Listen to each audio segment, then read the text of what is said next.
مادر چرا چنین زاد مرا، در چار سوی عذاب ره داد مرا.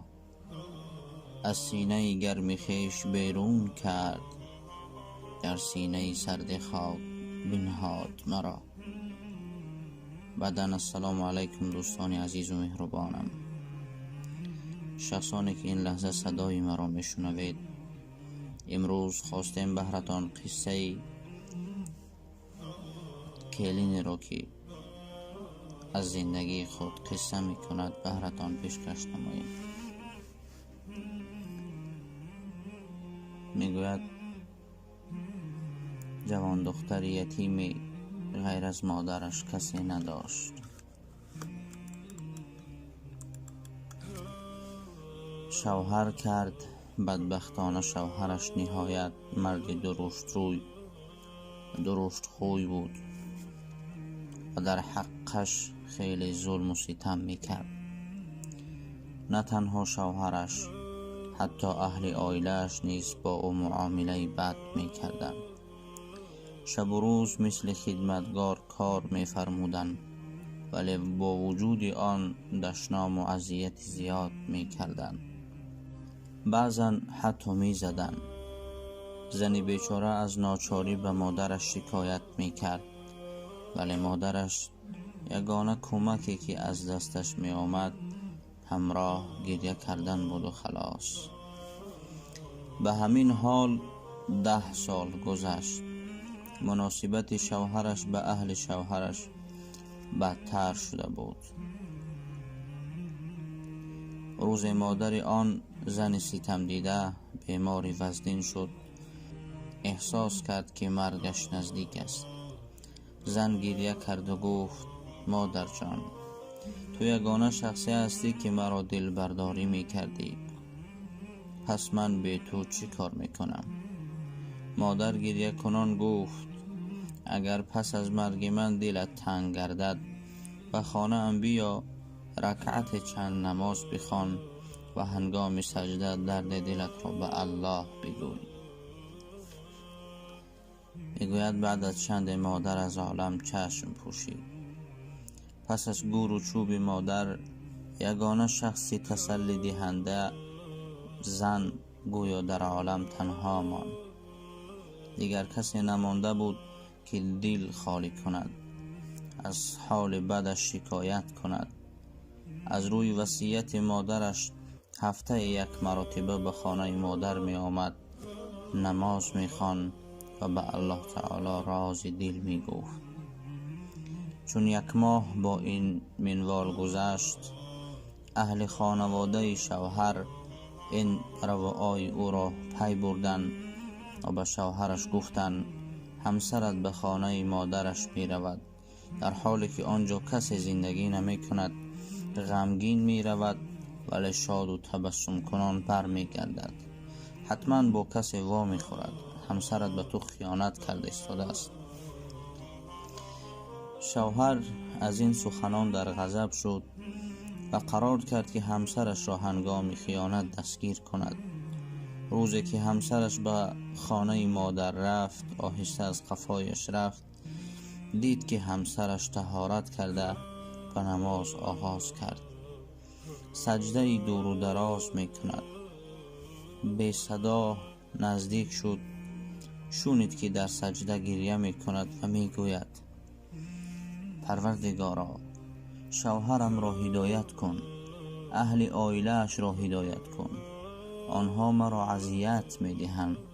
پروردگارا، با قلب شوهرم رحم انداز، مهر انداز. من او را دوست می دارم، ولی او به من تنها درد و رنج می رساند. هیچگاه از او سخن پرمهر و محبت نشنیدم. من او را می بخشم. پروردگارا، تو هم او را ببخش. از این سخنان شوهر به گریه کردن آغاز کرد. زود رفته همسرش را به آغوش کشید، از او عذر و بخشش پرسید و وعده داد که دیگر ظلم نخواهد کرد. همان شب زن در خواب دید که شخصی می گوید نزدیکترین انسان برایت مادرت بود، با او 10 سال شکایت کردی ولی او به تو نتوانست کمکی نماید.